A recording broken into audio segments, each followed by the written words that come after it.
తోటి వచ్చి వీళ్ళు ఈ కూలగొట్టిర్రు. దీని మీద ఎంపీడీఓ గారికి ఫోన్ చేసి నువ్వు ఇమ్మీడియట్లీ కేసు వేయించినావు 8 మంది మీద.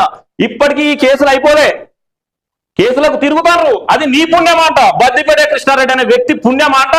కేసులకు తిరుగుతారు ఈ దళిత బిడ్డలు నీ వలన.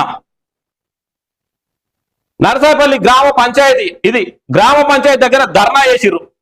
అప్పుడు మీ భార్య లలిత గారు సర్పంచ్, మీరు ఎంపీపీ, వీళ్ళను పట్టించుకున్నారా ఒక్కరోజైనా? గ్రామ పంచాయతీ దగ్గర ఎందుకు ధర్నా చేస్తుర్రు, మీకు ఏం అన్యాయం జరిగిందని అడిగిరా? అడగలే, ఎందుకంటే ఆక్రమించింది నువ్వే కదా. ఇది కాకుండా ఎస్సీలకు సంబంధించిన అసైన్డ్ భూమి ఉంటుంది, అందరూ దున్నుకొని బతారు. అది కూడా ఇంద్రమ్మనే ఇచ్చింది, ఇంద్రమ్మ పుణ్యమే. అదొక 52 ఎకరాలు ఉంటుంది. ఆ కాలంలో ఎస్సీలలో దళితులలో పేర్లు ఏముంటాయి అంటే ఎల్లయ్య, మల్లయ్య, పుల్లయ్య, కిష్టయ్య, రామయ్య అని ఉంటాయి.